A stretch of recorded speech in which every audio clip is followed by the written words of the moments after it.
Welcome, welcome, welcome, everyone, to Every Strand Counts with me, your host, Dana Wilson. Today's topic is how savvy women handle their money. And we're featuring Ayanna Smith, who is a financial professional and a life insurance broker. We'll get started shortly, so please share, share, share so many can partake in what we'll be discussing today. And we'll be right back. In audio.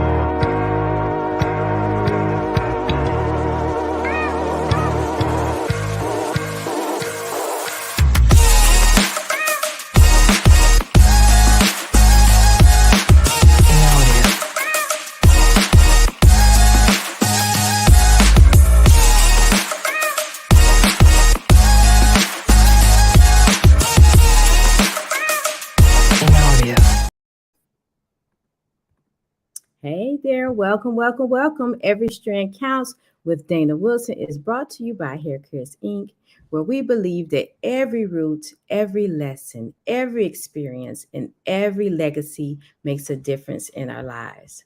So, therefore, we feature conversations with various leaders, authors, speakers, entrepreneurs who long to touch, move, and inspire others through their work. And today, our topic is how savvy women handle their money. And our guest is Ayanna Smith. She is a financial professional and a life insurance broker. And let's bring her to the stage. Hey, Hey. Hello, hello. Thank you I'm so so much. happy to have you today. I'm so happy to be with you today. Perfect, perfect. Thank you. Ayanna, can you please share with our audience who you are and what you're up to in the world? Oh wow. Ooh, that's a loaded octopus. I know it is. It really is. Yeah, you know what? I will say this as a creative such as yourself, because you are a creator, because look at that beautiful hair that you teach people how to do. That's creation within itself, magnified. I would say, wow, sometimes we say, wow, we're so multifaceted, but what are we known for? So, of course, my background is in education. I am Ayanna Smith. I'm from North Carolina originally, been in the Virginia Hampton Roads area. If you all know about, I know some people hear about Virginia Beach. In that area for three, almost 3 decades. Oh no, come on. Go I don't ahead. even know how to say that. That's But my background is in education, degrees in education, administration, and all of that. So I always tell people, yes, I have degrees in teaching, but I know I'm a called teacher. So whatever is on my heart or content that I know, I'm able to effectively communicate that. And I'm very thankful for that gift, and very thankful for the opportunity to be able to share what I know with others and try to impart a little wisdom and some nuggets along the way. I don't know everything, but I'm going to try to help you out the best I can. Let's see what else about me. Well, I am also too a professional singer, so come on. I sing a little bit. All right now. You are a creator, okay? Yeah, a great and songwriter, all of that. So it all just kind of comes together. But the main header here, we're going to talk about that savvy money. And the bottom line is we still have to be creative to make it work. But there are some principles that just work because they are just principles. So I think that's a little bit about who I am. Yeah. And I'm a mom. I'm a mom of many, Come on. with no children. Isn't that terrible? So, I love it. I love it. So we're here to talk about how savvy women handle their money. Please share with me. Give us some nuggets with that, Yana, please. Well, some nuggets with that from the vantage point that I sit. We hear now so many different things on social media that's perking our ears up and getting us saying, "What? Oh, do I need to do that? Do I need to do this? Oh, what? Oh, what does that mean? What does a will mean? What does a Right. trust mean? What does life insurance? What type of life insurance should I get? Absolutely. Should I put my money in stocks? Should I put my money in an IRA? Should I put my money in my TSP? Oh That's my God, right. what do I do? It's like we have, on a serious note, I see us in an octopus type society where we don't know what to choose. We've heard of some of it, and Mhm. some of it we haven't. But the area that I sit, I like to help that professional and businesswoman pull her things together by sitting and looking at what she has going out and what she has coming in. So if you were to, have a complimentary consultation with me, I would say, what are your goals? Where are you right now? What do you have? If you're a professional working woman, do you have a TSP, a 401k, 403b, 457? And that's basically, are you investing through your job on the stock market? That's the short of it. So because you telling me I can't put that money under the mattress like my grandparents did and I'll be all right? Is that what you're telling me? Well, I'm not telling you not to. Okay. However, your money is going to be very flat. Okay. And it is not going to have the opportunity to gain any more interest. Like you say, we think about this. Most of us may have a credit card or two, or I'll just take it all the way back to when people were in college. They gave folk credit cards just because you had a student ID, which was horrible. Right. But that little $500, we thought it was something. And then I wondered why in the world I could not pay that $500. Right. I was like, what is the problem here? What do the people say now? Kids say my math is not math. It's good stuff. The math was mathing for the creditor because they had the upside of the interest that they charged. And when we're being charged interest on our money, then we're to the bad because they'll say, oh yeah, make a minimum payment, but you never get a chance to feel like you're making a movement on that balance. So so when we flip that, take that principle, flip it in the mindset of, if we don't put our money somewhere where it can make some money, we'll just still be stagnant. And it's like the creditors will come to the good, but when it comes to us, we need to be getting the interest too. So I try to help people to see how you can do that. And yes, you can do that through your all your strategies on your job and all that. But one thing to keep in mind, you have that taxation piece. And we have a taxation piece that's like you're taxed immediately, you're taxed later, and then you have your tax advantage, or kind of like tax never. And so I flow in helping people in the tax advantage lane. So that's where I pop in with the life insurance and showing you how, if you get the proper plan, that you can possibly make money on the money that you are putting into your plan every month or every quarter or every year, however you want to do it, because there are multiple ways to fund it. But we want that interest to work towards us and not have the interest working like we can't pay that credit card off. $500 turned into $5,000. But listen, Ayanna, because you tell that funny story about when you were in college and stuff about that credit card. Take me back, because you said you were an educator, you're a singer and songwriter. Tell me, how did you get in this space of being a financial professional? Because that's different. It's different. Right? How we do that? Right. How did we make those Legos pop? Right.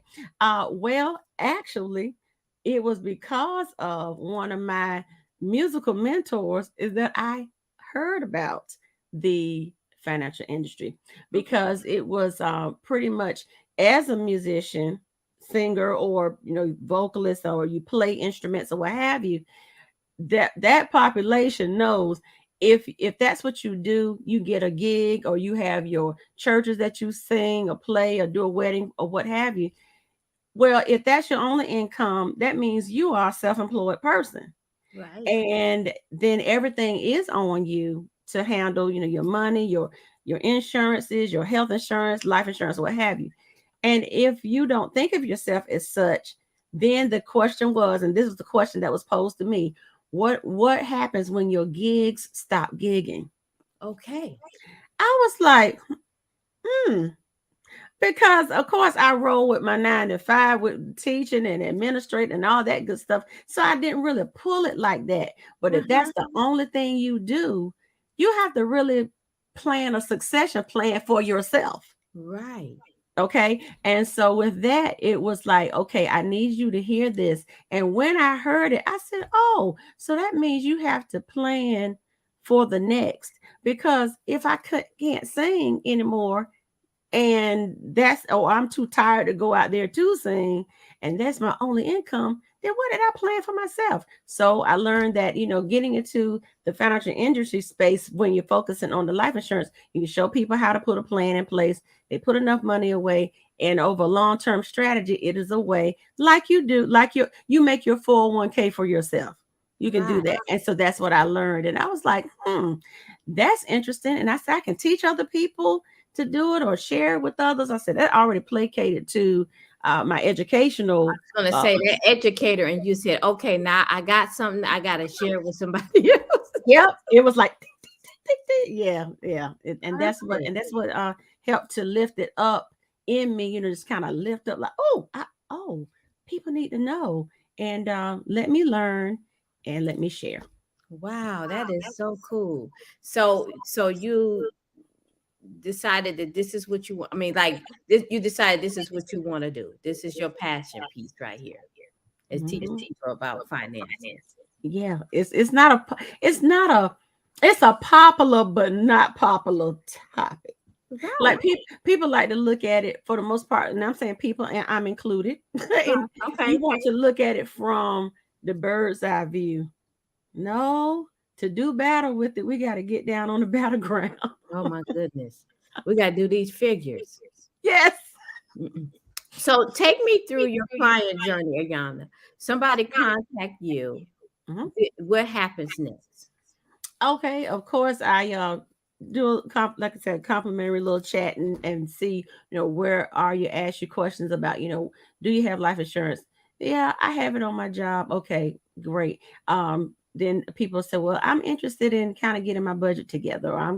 I said, well, I don't do the budgeting side, but I do go through a financial analysis if we need that, meaning we talk about what you do have going out and coming in. And when you look at those numbers, it does shine a light on where you spend most of your money. And a lot of times when people start talking, they say, you know what? I like to eat out a lot. I said, oh, okay. And they said, well, I said, do you have any subscriptions and things like that? Yeah, I have this service. I have that service. I have that service. And I like to shop, and I have services dropping stuff off at my house. Yeah. And I said, oh, okay.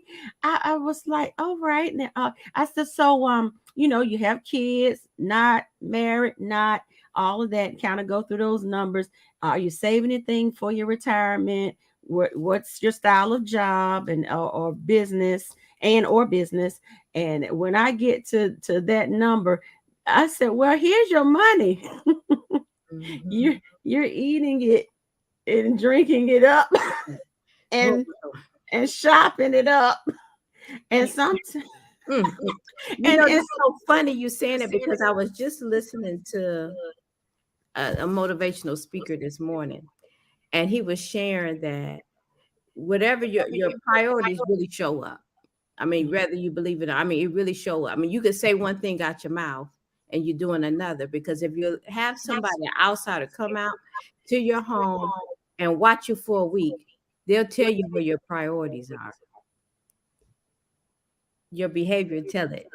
So I'm sure that bank account tells everything where the priorities are. Even though your mouth is saying one thing, the money is going somewhere else. Yeah, and I mean, I've even had it where a potential client just started laughing. They said, I said, well, they look, they come, I won't name them. They come to my house all the time and drop off packages. I said, well, because they were saying for what they made and their occupation. Right. So we look at occupation, what you bring in, what's outgoing. And we know there are some things that are staple. You have to have somewhere to live. Right. You get lights and gas and things like that, or all that. We know that those things can fluctuate. So you have we go through and share what are the hard numbers, any credit cards, things of that nature. What are your flexible numbers, meaning like lights can go up and down unless you set yourself up on a budget plan. Right. Your gas can vary if you run natural gas in your home, and water, that can fluctuate, but kind of levels off because you know how many people live in your house and how much, you kind of can gauge those things.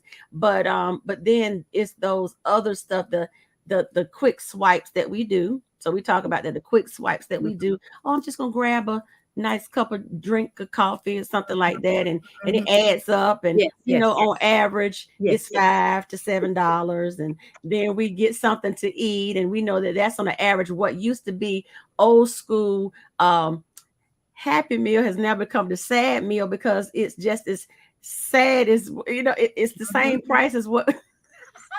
So it really just, those are the things that we comb through, and it's not to put people on such a, oh my goodness, I can't do anything, but it's really like when I kind of analogize it to a fitness journey. It is a fitness journey in money to say, well, what can I try to retrain my brain to be okay with? Okay. And we do have to work through the retraining of the brain. So half of it is, or a great majority of it is our mindset. And so when we can kind of tap into hitting that heart, oh, I do order a lot of stuff. And that's where we find our money. Because like I said, I'm not telling them how to move out of their home and throw away their car. And sometimes, even looking at that, sometimes people realize that I may need to downsize on my car. But for the most part, people like what they like.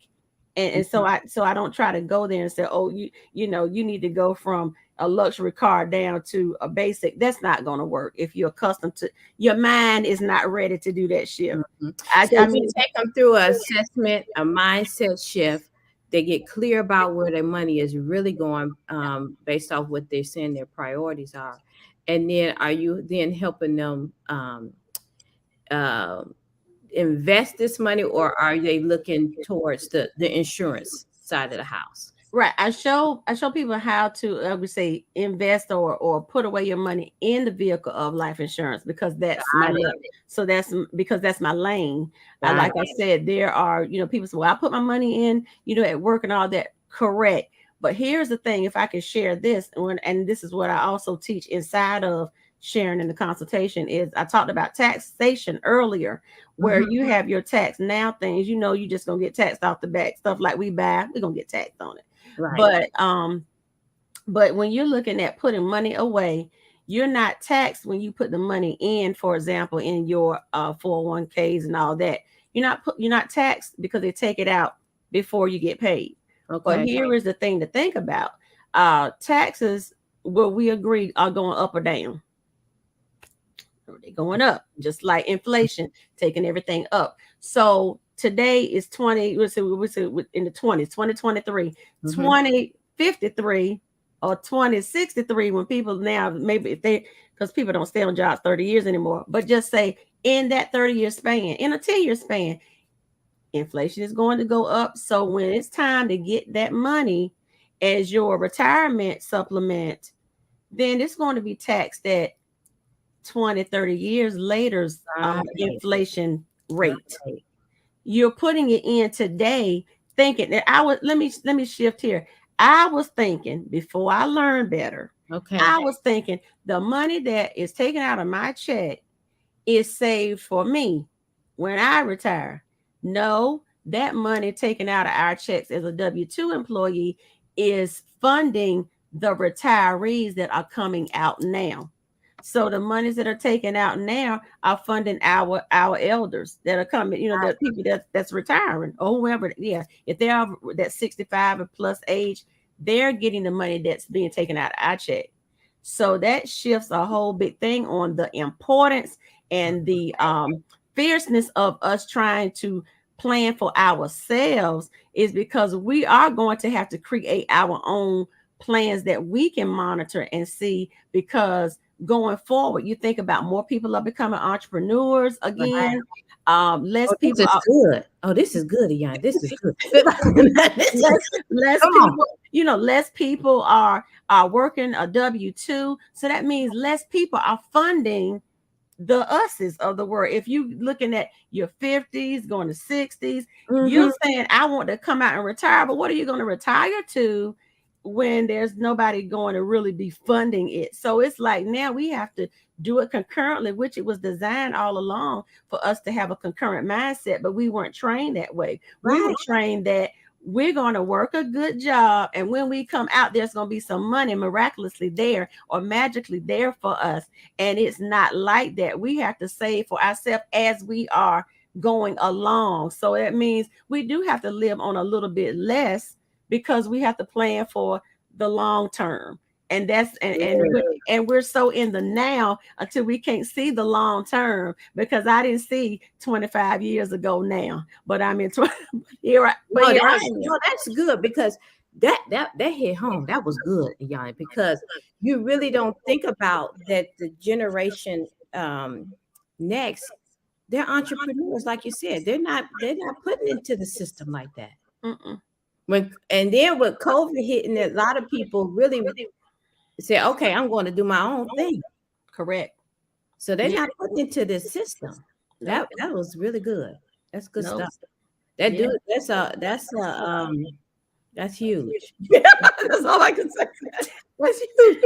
Perfect. So that is what you share with your clients. That's good stuff. So what is the result then of working with you? Okay, so then if we're able to look at positioning, we use a formula when we're talking about the types of insurance. Of course, I have to ask some background questions on your health and things of that nature, so I can see what's going on. So I'll know how to position you. And sometimes, we'll say, well, if we can't get all that we want to try to get you something that that you need that can help. But in a perfect world, then if somebody qualifies, I said, listen, let me take you through. We look at our this formula that I've learned to use called DIME. So we look at our debt, our income, mortgage, and education. Okay. And everybody may not have something that fits in that slot, but it does give you an idea of what you need to be and where you need to be. And the DIME we look at, that means debt. We're going to look at our total debt, I, the income, and the M, mortgage, and the E, education. So it's a rule of thumb by the financial professional world that we need to look at having 10 times our salary in a life insurance death benefit. Okay. And in that way, we'll say, well, we know it would cover the family in the event of a home, they have a home, children need to be educated, all that stuff, those things can happen with helping the grief, because the thing is we're grieving. And when our rationale is down, we just are pitiful.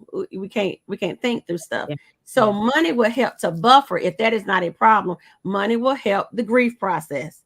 So you don't have to grieve and fight through twice. Yes, Lord. Okay. So that's why we say a rule of thumb. But then sometimes people look at it and say, well, hey, I do have some stuff on my job. Great. Let's look at that. We look at it comprehensively, where we can add some more, layer it, build on. And if I say, well, we can't go and get the whole enchilada at this time, well, fine. We're family now. So we'll come back in a year or 6 months to a year and see, has your money situation changed, add on some more. Sometimes people can actually subtract some. As you get older, you may have to liquidate. You can liquidate your insurances too. So you don't have to keep stuff forever, but you want to always have somebody that's talking with you so that you can see what's going on. So that's why I say I like to make you my family so that we can continue to have a relationship on what you need. But in a perfect situation, I'm going to look at what would be the best insurance plan that can help you, that would have, I like to look at the living benefits if you get heart attack, cancer, or stroke. That kind of helps you to buffer those bills while you rehabilitate. And then, of course, have enough funds to cover your family so they won't be crying twice, crying because you're gone and crying because you left them alone and you left them alone. Yeah, Lord, today. Lord. All right, hold on. Y'all, we're going to go on a commercial break. Okay. We'll be right back. Imagine having encouraging support, accountability partner, and strategic planning to create your next level of natural freedom. Here at Hair Cares Inc., we empower audacious women with the understanding that every strand counts. By piecing mind, body, and spirit components together that result in scalp rejuvenation, hair regeneration, and a growing, sustainable, thriving Sister Locks business. We provide in-person and virtual hair growth services, Sister Locks business consulting, personal coaching, and mentorship. We believe that every strand counts. Every root, every lesson, every experience, and every legacy makes a difference in our lives. We are proud to encourage holistic living and full self-expression through hair advocacy, training, coaching, consulting, books, and our show, Every Strand Counts. I'm Dana Wilson, the CEO and Director of Hair Cares Inc.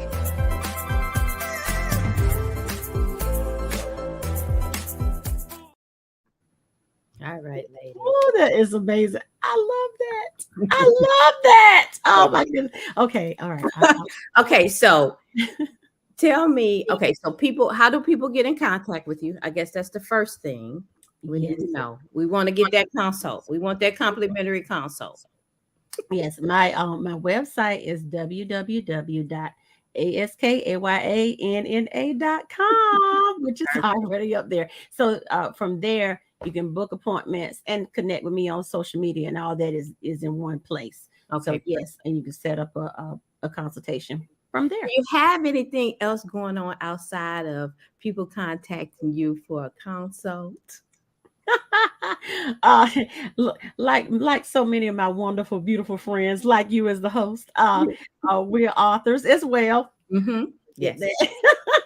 And so I'm putting together a book so people can tell their money stories. I had a great shift. Of course, we're looking at the financial professionals, but we're also just looking at everybody has a money story. I mean, it's if you're a business owner, how did you work your business? You have a money story. So looking for people, who are just sharing that, and we're getting excited as we get ready to embark upon doing that. And so then, how do they go to your website as well to contact you if they want to be a part of a book collaboration? Yes, you can go to my website as well. Absolutely. And like I said, you can a quick way. I think my number should be there. You can text me as well, my business number, and that would be great too. Absolutely. I would love to speak and talk with you.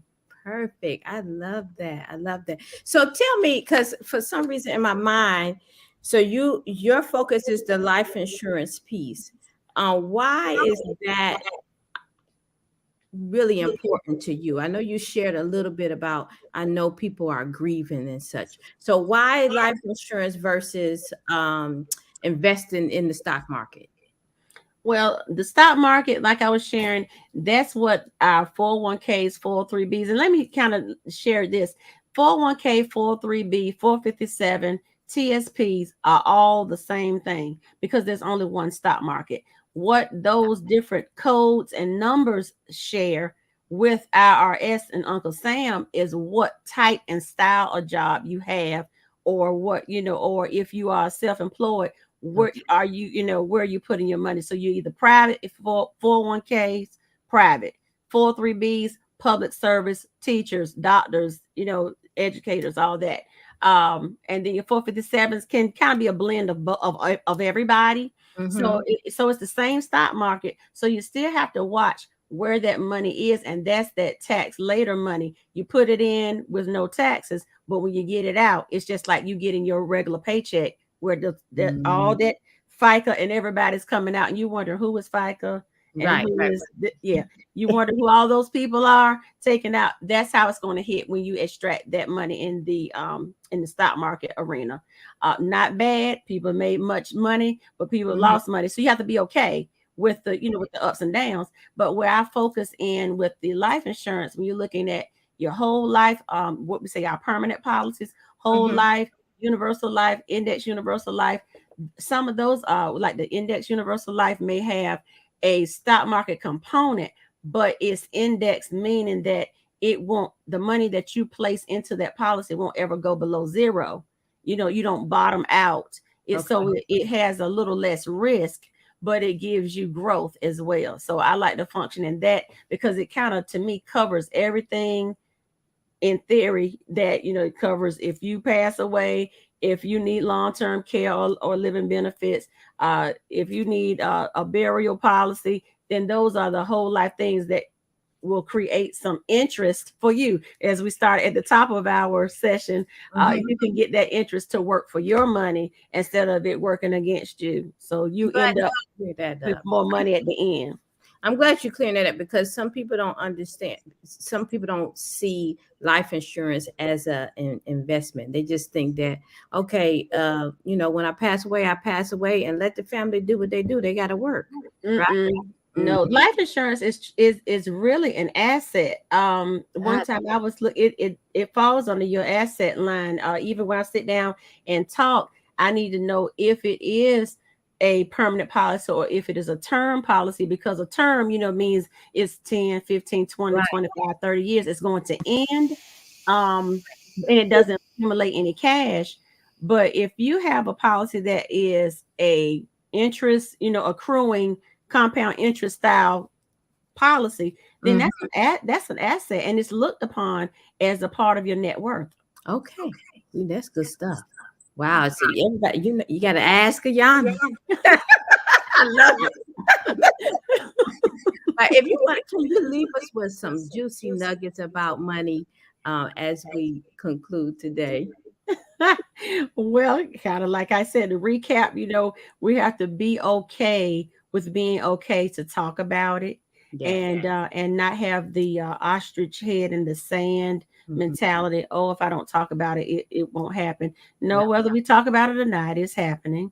Just it is just like, people passing away. I've had people to say, well, I don't want to talk about life insurance because that means I'm going to die. Even if you don't talk about life insurance, we all going to leave here, but it depends on how we leave here and how we want to be remembered when we leave. And then finally, as I say on my show, I have Money Talks with Ayanna Smith that airs Thursday live Eastern time at 9 p.m. And I always say money is always talking, even if we aren't talking about it. My Lord. Come on. I love it. Thank you so much. I appreciate you taking time out of your busy schedule to be here with us today. I appreciate you for the offer and opportunity. Thank you. I'll talk to you soon, okay? All right. All right.